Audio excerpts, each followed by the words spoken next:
Be ready. 5 seconds.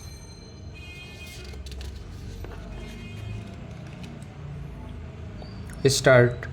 The other objection which has been raised is that the agreement dated 12 February 1986 required registration under the provisions of the Indian Registration Act.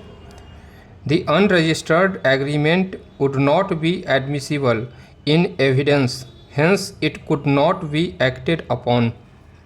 Yet another objection which has been raised is that the suit was filed beyond the period of limitation. In support of the first contention, a reference has been made to Section 107 of the Transfer of Property Act, according to which the parties had to execute a registered lease deed, but the same was never done. We find that the High Court has rightly dealt with the question while holding that the plaintiff had not filed the suit for enforcement of agreement of lease. It was a suit filed for damages for the breach of contract. It was not a suit for a specific performance of the contract. A promise was definitely held out by the defendant to the appellant for occupying the premises for a period of 3 years at a given rate of rent.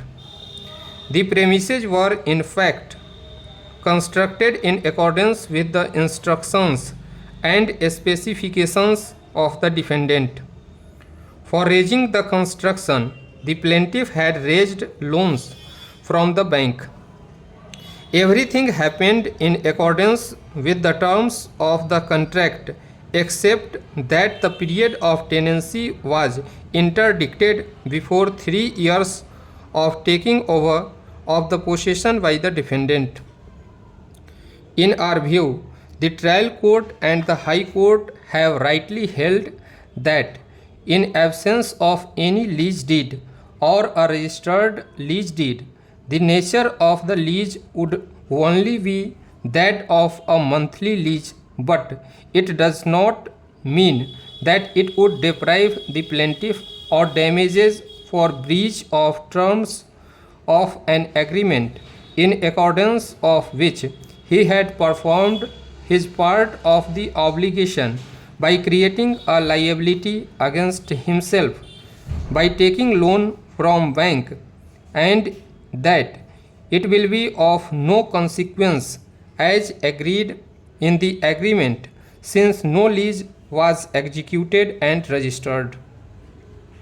The plinths were constructed in accordance with the design and specification given by the defendant. It may be of no use to any other person and for any other purpose.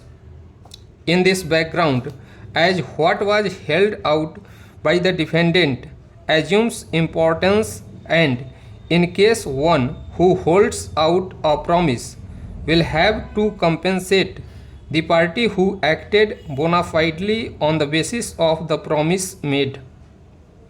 As indicated earlier, even the tender notice, besides other correspondence, all gave out that the defendant would occupy the premises for a period of 3 years.